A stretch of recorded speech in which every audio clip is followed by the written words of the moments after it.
feel kind of short.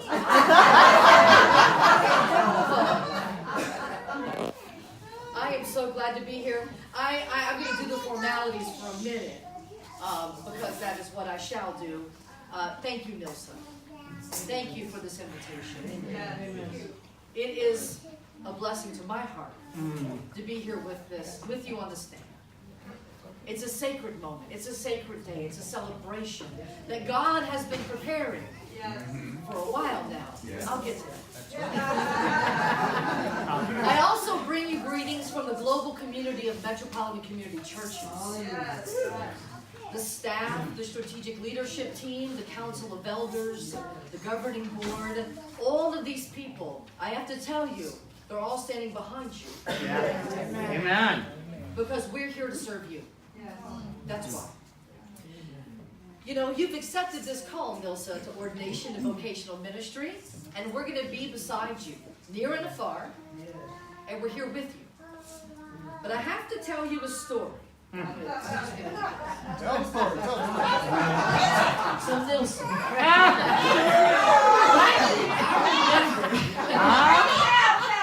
I remember you said, now Rachelle, this ordained thing. I get the seminary, but I don't know that I want to be ordained because, you know, people are they have a lot of expectations, right? I don't want one of those ordination services She said, Rachelle, we need drums, and we need dancing, and we need fiesta, we need celebration. It needs to be more like me and less like you.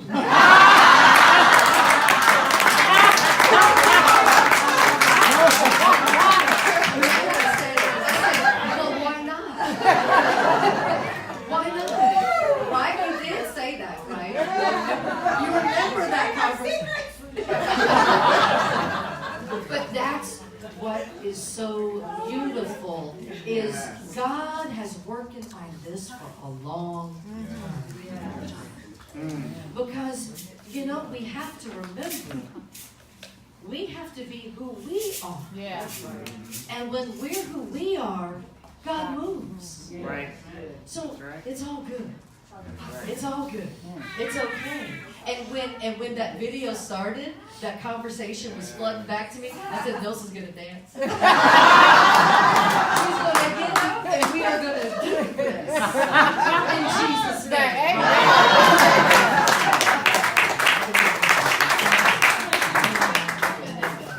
Now I'm going to get back to what I came up here to say. A little bit. You know, you gave me probably two of the easiest scriptures to preach on, so I'm going to say thank you. Because if we don't have anything to say with those two scriptures, there's a lot more going on that we need to talk about. Right? And, gosh, I hope that stays. I'm just going to let it do its thing. You got that, Jenny. Just in the next few minutes, I'm going to focus on the question of Micah. What is good? What is good? You know, I believe it's important in this current age to say we are not in a simple time. No. This is, if somebody has a simple answer and they try to tell me here's how it's going to happen, I just bite my tongue and I keep really quiet and that's okay, right? For just a minute. But then I get my chance. Okay? Because that's what we're going to get to. Because what is good is very important. You know, we're connected. Some of us have checked in on Facebook. We're plugged in, right? We got this. I can say, hello, Alexa, want to serve the Indian? I don't have one of those things because I would say things would come up and that would not. I don't need somebody doing all my business on the internet. Right? The fridge can tell me how many ounces I poured so I keep track of my water. Right? No, hydrate, right? That's important. Very important. There's something inside working in all this technology and we can't see it and we think we're more connected and we want to be more connected, yet we trust when we do these things we're connected, but connectivity does not equal connection. Right? This is the issue. This is one of the issues. You know, what is good? They are good things, but is it the answer? Maybe not. It's not a simple time. It's convenient, but it's not simple. What good is it when we're all connected, but we're all in our camps? What good is it when we're just, the competition is what we're paying attention to. We're paying attention to the fight and not why. Come on, it's not, what is good? Political scuffles and grabbing for power. I'm walking through TSA and breaking news. Right? Breaking news. Somebody's going to get paid for 3 weeks. Right. And you know what I have to say? What is good is almost everybody who came through thanked that person for working for free. Right? In the middle of this, it doesn't matter if you agree with the politics or disagree with the politics. There's somebody there standing there in their uniform, smiling, saying, "Hey, honey, how you doing today?" This is important. Are we connected? Are we plugged in? Do we take a moment to remember, to pay attention? The age of the prophets, they did not have smartphones. I'm going to observe the obvious for a minute. That's a pastoral tip. Observe the obvious. Hang on to that. You can write that on your phone, right? Save that, text it to yourself later. But they were plugged in because they were watching and they were listening. They were watching and listening. And the time of Micah was, as some people might say, messed up, torn up, broken down. It was terrible. It was absolutely terrible. I see a lot of folks went to seminary here. So if you remember from your Old Testament studies, Micah, Ezekiel, Isaiah, they were all prophesying in the same generation, the same decades. How many prophets did it take to show how messed up, torn up, and broken down it was? Right? How many of them? That's something. Right? That's something. And they were all shouting warnings at the people. Come on. Something's not right. We have to get back to some basics. And the people were frustrated. They kept missing the point, and the prophets kept saying, come on, it's not going to get any better if we keep doing what we keep doing and expecting a different result. We know what that definition is. Oh, yeah. And they kept trying sacrifices, rituals, the whole thing. Nothing was working anymore. Has anyone ever been there? They keep trying the same thing. I've done it. It worked. It's not now. I don't understand. Now what? Right. Everybody else. Somebody else's fault. The bottom line is the corruption was just too deep. It was too big. The people weren't looking at the inside. They were just hoping for things to change around them. Right? Yeah. We all want something to change. It's the deep spiritual work. It's the deep spiritual work that changes from the inside. And Micah was distressed. Okay, so Micah was living outside of Jerusalem. He was out southwest of the city. And he was taking a look and saying, it's not just the religious folks, it's not just the politicians, it's the whole lot of the city, the whole dang thing. Just sitting there, but in the midst of his distress and he did not lose faith in the future. He said, it's messed up now, but I know that God is going to do something. I'm not going to lose faith in it. I see the people, I see all the mess, and I'm not going to lose my faith. And there was a drought, and people were starving, and Elijah was over there and saying, it's okay. It's going to rain. God will provide. But Elijah was saying, oh, y'all prophets, false prophets, keep trying to bring that fire down. It didn't work. He said, oh, let me try this. It worked. That made him angry. I'm just going to say. And Isaiah, remember, they're all at the same time, all talking about the same problems. Isaiah's saying, look, the army's right there, folks. Keep talking your trash. You're going to be killed. Just stop it, people. Turn back to God. Quit doing what you're doing. It's not going to work. It's not going to work. So how many prophets do we need today? Come on. We got a lot talking, So let's get real. What are we doing? We know people are suffering. We know people are searching. And sometimes just stuck. So what is good? What do? We have to get back in sync with the heartbeat of the people. It's the hardest thing in the world. We got all of our structures, all of our ways of being, all this. We have to get back to that. We have to get to this place where we hear the word from the prophet. What is good? Do justice and love kindness and walk humbly with your God. When justice is walking with love for kindness and humility, that's good. That's a winning company. That's good. And in the midst of just what seems to be incredible madness, have we had that feeling that it's just madness at times? We recognize that path, that idea of justice, walking with the love for kindness and humility, it appears a little foolish and naive.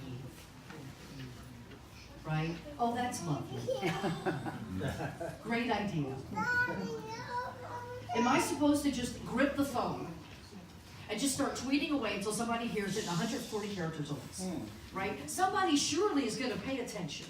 I'll just keep doing it over and over again. It's not a bad thing, right? Or do I just drop off the grid, get out of the entire system, just go do my thing? Right? I hear this too. Or at worst, just be quiet. Because you're scared. And you expect to have an answer. It's not a simple time. Not a simple time. So Lord help us. Most people say, well, God help us. We're surrounded, not just Chicago. We're surrounded by so much wealth. Yachts and tents, all blocks from one another. Kids are hungry. Amen. You know, I just relocated back to where I came from in rural South Louisiana, and I was talking to someone about someone, and they said, you know, they're just poor. I said, I know. They're poor. Didn't get it from school. Can't find a job. Can't keep a job. You know, we sat there and we talked. I said, what can I do? How can I help? Teach me how to help. Because sometimes I don't know what to do. Teach me from one another what to do. That's been the work of your ministry so far, Nilsa. Teach me. I think I know, but let me get down in there. Let me get my hands around the arms of these folks, and let's find out. And maybe it's you. You're saying, I don't have anyone to walk with me. We need to walk together in this. Because we are filled with needs, and we also want to serve. And we already know that to do justice and love kindness and walk humbly before our God still goes against the grain. It draws laughter when we talk about justice. It does. But it's because folks want to keep their power even if they're suffering. You do. And it's easy to get angry. Oh my Lord, have we not done that? We get angry, we're trying to give back the same we receive. That doesn't work either. It feels good sometimes. Honestly, it feels good. But if we're going to be a people who strive to follow Jesus, that path is love.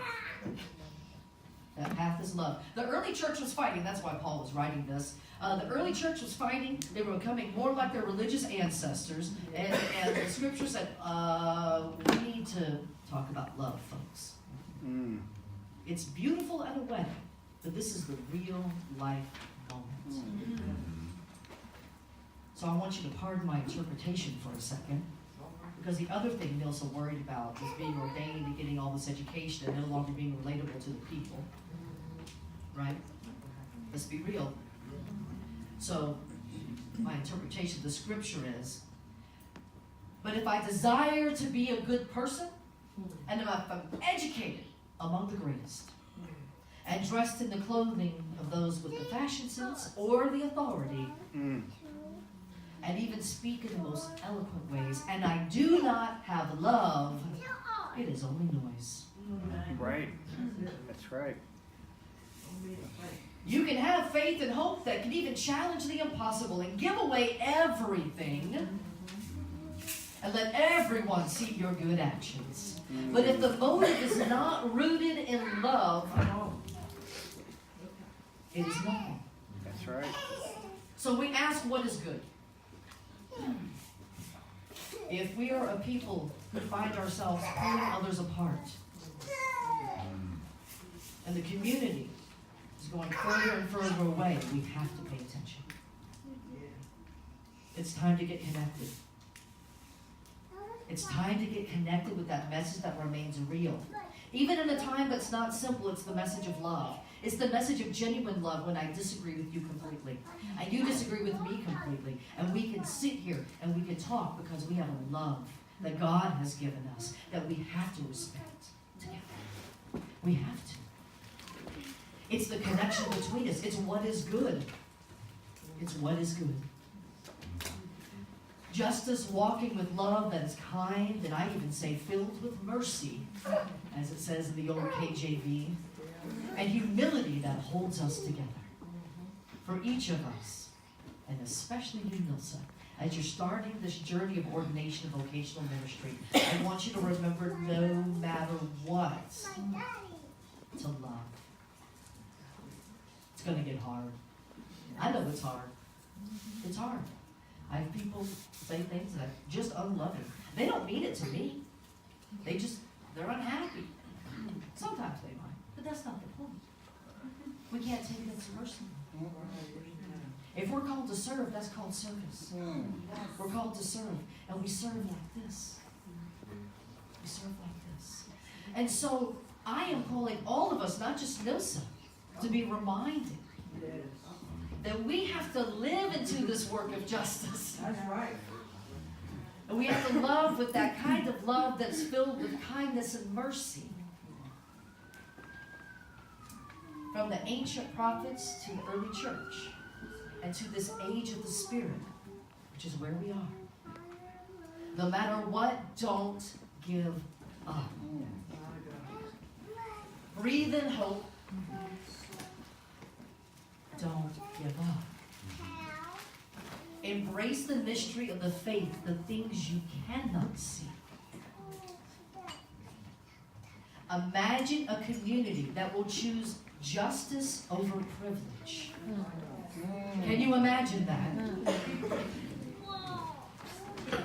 And that will choose justice over power. And guard your heart to keep it filled with love. So I ask you, what is good for the last time? What is good? It's a justice-driven love connection to God and one another. Live it. Be it, each one of you, as we follow, our hands open, our arms open. Amen.